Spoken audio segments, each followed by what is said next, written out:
Hello everyone. Hi guys. Welcome to our broadcast program. This is Guo. This is Dean. Today we are going to talk about parachuting, also known as the movement of the brave. Here we go. The first part deals with the parachuting history. About the birth of parachute, the earliest fictional account of a parachute type of device was made some 4,000 years ago. The earliest evidence for the modern parachute dates back to the Renaissance period. This picture shows the oldest parachute design, a crossbar frame attached to a conical canopy. Shortly after, a more sophisticated parachute was sketched, the shape of the parachute from conical to pyramidal. Since the 18th century, subsequent development of the parachute focused on it becoming more compact. In the late 18th century, Louis invented the modern parachute and made the first recorded jump. In 1797, a frameless parachute covered in silk was designed. On the eve of World War I, there are two key advances in the parachute. Firstly, the parachute can be folded into a backpack. Secondly, the parachute was pulled from the pack by a static line attached to the balloon. This picture shows the first knapsack parachute. In World War I, the parachute was first used in the military. After the war, the airplane parachute Type A was created with three key elements: soft pack, ripcord, and pilot chute. Then, in 1931, the parachuting sport began to develop, and parachuting competitions became an international sport in 1952. During the development of the parachute, the material of the parachute has changed dramatically. At the very beginning, parachute was made of canvas.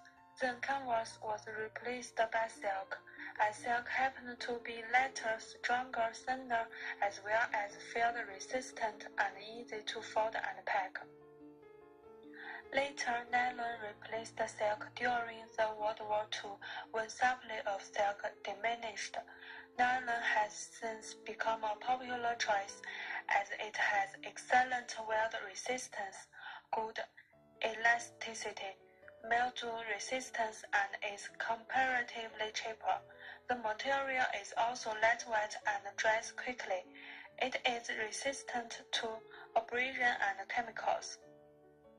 Kevlar is also used for parachute material due to its excellent performance. Terraline is now being used as a material for parachutes as it is very strong and heat-resistant. The next part is the physicals of parachuting. The physicals behind parachuting involves the interaction between gravity and air resistance. When a parachute jumps out of a plane, he starts accelerating downwards until he reaches terminal speed.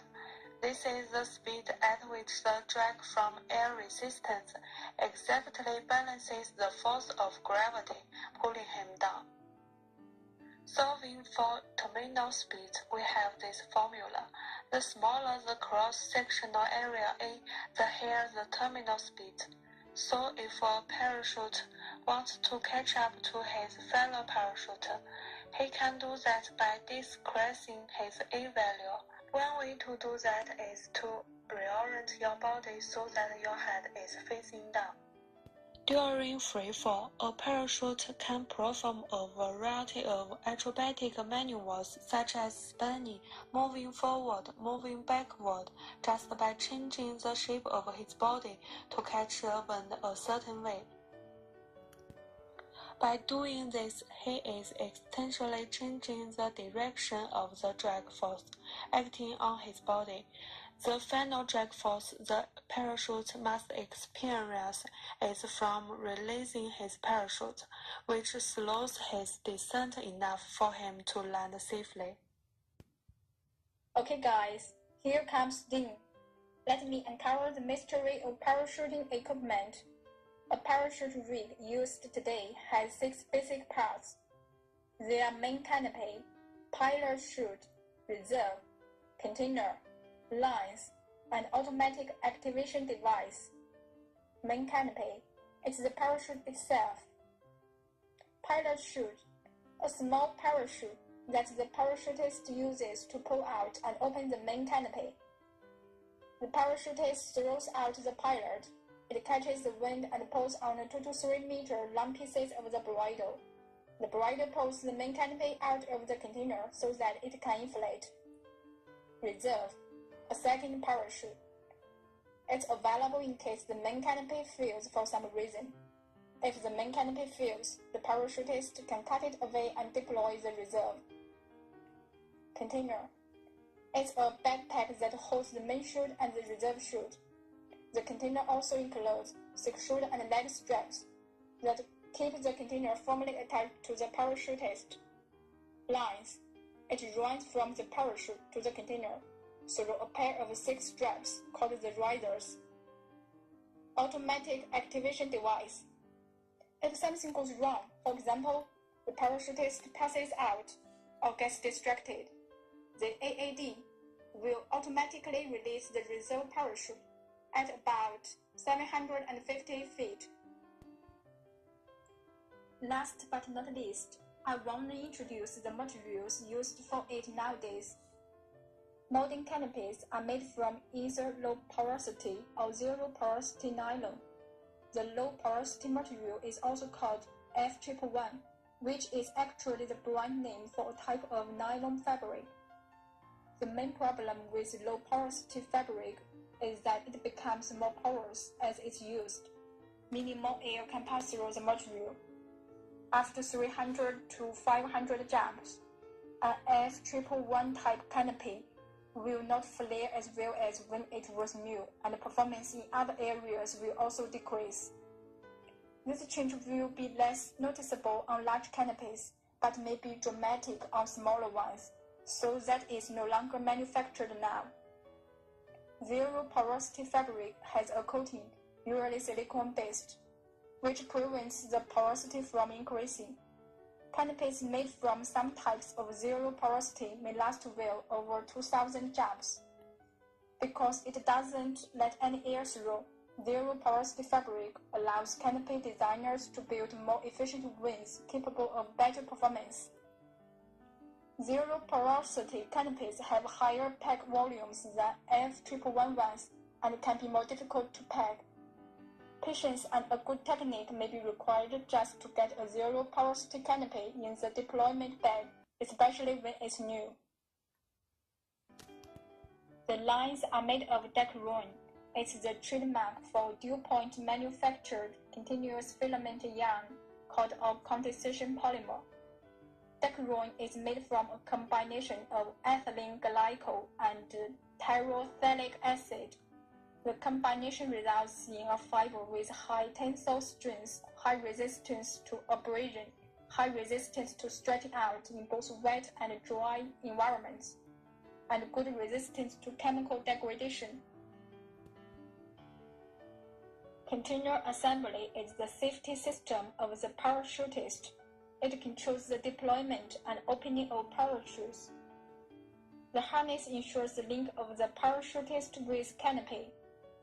Containers have distinct requirements for main parachute and for reserve parachute. To achieve operational requirements, it takes a well-thought-out design, so the reserve parachute compartment is generally small, tight, and is barely wedge-shaped when used for wing-type canopy. Main parachute compartment design is less restrictive than the reserve parachute.